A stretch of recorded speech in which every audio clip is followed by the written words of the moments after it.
दोस्तों स्वागत है आप सभी का XYZ मैथ के नए वीडियो में। तो आज के वीडियो में हम बात करेंगे कि बड़े व छोटे घातांक को कैसे पहचानते हैं। ठीक है, तो आपके सामने मैंने 3 एग्जांपल लिए हैं, इन तीनों को सॉल्व करके आपको चेक करना कि इनमें से कौन बड़ा है। ठीक है, तो चलिए वीडियो को स्टार्ट करते हैं। सबसे पहले पहला क्वेश्चन देखते हैं। पहला आपसे कह रहा है 3 के पावर अगर 4 हो और 4 के पावर अगर 3 हो तो इन दोनों में से बड़ा कौन होगा। ठीक है, तो इसके लिए सबसे पहले हम इनको सॉल्व करेंगे। ठीक है, तो एक एक करके सॉल्व करना है। 3 के पावर 4 का मतलब ये है कि आपको 3 को 4 बार गुणते में लिखना है। ठीक है, ये तो पहला कंडीशन हो गया। दूसरा है आपका 4 के पावर 3। ठीक है, तो 4 के पावर 3 का मतलब ये हो गया कि आपको 4 को 3 बार लिखना है। ठीक है, 3 बार ये हो गया। ठीक है, अब इन दोनों को आपको सॉल्व करके चेक कर लेना है कि आपका आंसर कितना आ रहा है। ठीक है, तो यहाँ पे आप गुणा करेंगे तो ये हो जाएगा आपका, देखिए गुणा कैसे करना है। 3 का पारा 3 बार पढ़ेंगे तो 3 के 9। ठीक है, और फिर 9 का पारा फिर 3 बार पढ़ोगे तो 27 और 27 तियाँ 81। ठीक है, तो यहाँ पे लिख दूंगा मैं 81। अब इसको देखो, 4 का पारा 4 बार पढ़ोगे तो 16, 16 चौका 64। ठीक है, अब आप आराम से बता सकते हो कि 81 और 64 में से बड़ा कौन है, ये। ठीक है, तो ये आंसर हो जाएगा आपका, मतलब ये कि आपका 3 के पावर 4 जो है वो आंसर होगा, ये बड़ा है इन दोनों में से। ठीक है, अब इसी प्रकार से दूसरा करना है। यहाँ पे माइनस वाला गेम समझना होगा आपको। ठीक है, तो वैसे ये बिल्कुल आप देखते ही कर सकते थे, लेकिन मैं पूरा आपको बताऊंगा, उसके बाद बताऊंगा कि आपको कम समय में कैसे करना है। ठीक है, सेकंड क्वेश्चन देखिए।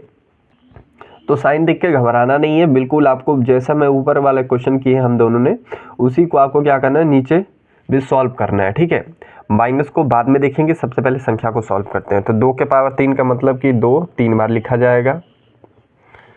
फिर आपसे क्या कह रहा है, फिर आपसे कह रहा है कि 2 के पावर 4 यानी कि 2 4 बार लिखा जाएगा। ठीक है, अब इन दोनों को सॉल्व करके वैल्यू निकालो। तो 2 दूनी के 4, 4 दूनी के 8। ठीक है, ये हो जाएगा 2 दूनी के 4, 4 दूनी के 8, 8 दूनी के 16। ठीक है, अब ये गलती मत कर देना कि 16 बड़ा है तो इसको बड़ा कर देते हैं। ठीक है, साइन को समझो पहले। अब देखो यहाँ पे आपका माइनस साइन है। देखो, जब भी आपका माइनस माइनस में गुणा होता है तो संख्या प्लस बन जाती है। ठीक है, और फिर अगर माइनस और प्लस में गुणा होता है तो संख्या क्या हो जाती है आपकी, दोबारा से माइनस हो जाती है। ठीक है, तो इसको मैं आराम से यहाँ पे समझाना चाहता हूँ आपको। माइनस का यहाँ पे 3 का क्यूब है, यानी कि माइनस 3 बार लिखा जाएगा। ठीक है, गुणते माइनस। ठीक है, फिर यहाँ पे गुणते माइनस 3 बार हो गया ना। अब इसको सॉल्व कैसे करेंगे, माइनस और माइनस का गुणा करोगे तो प्लस, और गुणते ये वाला उतार देंगे। ठीक है, तो अब बताओ प्लस माइनस क्या होता है, माइनस। ठीक है, तो लास्ट में इसके सामने क्या लिखा जाएगा, माइनस। ठीक है, अब इस कंडीशन में 4 बार है। ठीक है, तो 4 बार लिख लेते हैं, 1 माइनस, 2 माइनस, ठीक है, 3 माइनस और ये 4 माइनस। ये तो मैं आपको नियम बता रहा हूँ कि कैसे होता है, ये कारण क्या है। ठीक है, शॉर्टकट भी बताऊँगा, पहले देखो। अब यहाँ पे देखो, माइनस का माइनस में गुणा करो, ये नहीं कि कहीं से गुणा करना है, ऐसा नहीं है, स्टार्टिंग से स्टार्ट करना है आपको। ठीक है, संख्या नहीं ये। ठीक है, अब इसको करोगे तो माइनस और माइनस मिलकर क्या हो जाएगा, प्लस, गुणते माइनस, गुणते माइनस। ठीक है, यही है ना।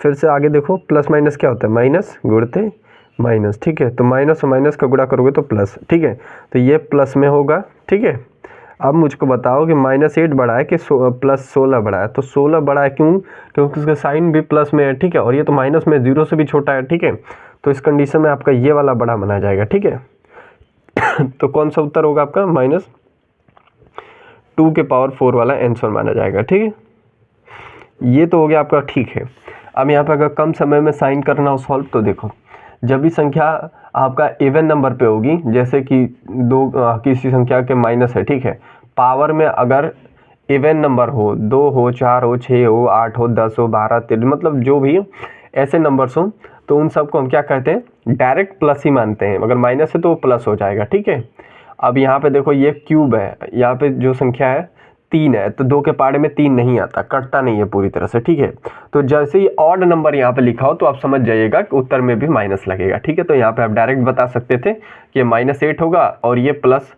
जो भी संख्या आएगी। ठीक है, तो प्लस में जाने का मतलब यही है कि ऑटोमेटिक यही बड़ा हो जाएगा, संख्या कोई भी आए, आपको संख्या थोड़ी बतानी है, आपको तो बड़ा और छोटा बताना है। ठीक है, तो ये आपका पूरा नियम है इसका। अब थर्ड वाला देखिए, फ्रैक्शन वाला। देखिए अगर फ्रैक्शन कट रहा है तो काट देंगे, अगर नहीं कट रहा तो आगे सॉल्व करेंगे। तो जैसा कि ये फ्रैक्शन कट रहा है, ये नहीं कट रहा, तो इसको ऐसे ही लिखेंगे। तो इसके पावर 2 है, यानी कि मतलब ये 3/2 गुणते 3/2 2 बार लिखेंगे, ठीक है। अब इसको सॉल्व कर लेते हैं। तो ऊपर की संख्या ऊपर और नीचे की संख्या नीचे गुणा होता है, ठीक है। तो तितली के 9 और ये हो गया आपका 4, ठीक है। और दूसरा फ्रैक्शन क्या बन के आएगा आपका, ये 4/2 है, तो 2 के पारे से इसको काटूंगा तो ये 2 के पारे में 4 2 बार में आता है, 2 के पारे में 2 1 बार में आता है। तो वैल्यू क्या बचेगी आपकी, ये वैल्यू बच जाएगी 2 के पावर 2, ठीक है। तो इसको हम क्या लिखेंगे, 2 गुणते 2 यानी कि 4, ठीक है। तो अब आपको बताना है कि 9/4 में से और ये 4, इन दोनों में से बड़ा कौन है, ठीक है। तो मैंने फ्रैक्शन आपको सॉल्व करने बताया था। देखो यहाँ पे आप डेसिमल भी जा सकते हो, बहुत आसान है। क्या करना है, आपको 4 से 9 में भाग देना होता है, ठीक है। यही तो करते हैं, फ्रैक्शन सॉल्व करते हैं। तो 4 का पारा कितनी बार पढ़ोगे, 2 बार, ठीक है। चलो यहाँ पे करके दिखाई देता हूँ।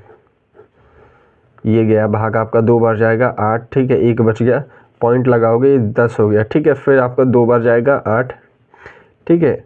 और ये 2 बच गया और ये 5 बार में 0 लगा सकते हैं, यहाँ पे पॉइंट लगाया तो 25, ठीक है। अब मुझको बताओ 0.25 बड़ा है कि 4 बड़ा है, 4 बड़ा है, ठीक है। तो इस तरह से आप संख्या को सॉल्व कर सकते हो। तो आई होप आपको ये तीनों एग्जाम्पल क्लियर हो गए होंगे। अगर ये तीनों एग्जाम्पल आपको समझ में आ गया है तो आप आराम से घातांकों को सॉल्व करके चेक कर सकते हो, काफ़ी यही आपके लिए, ठीक है। तो आज के वीडियो में बस इतना ही रखते हैं, मिलते हैं अगले वीडियो में, तब तक के लिए पढ़ते रहिए।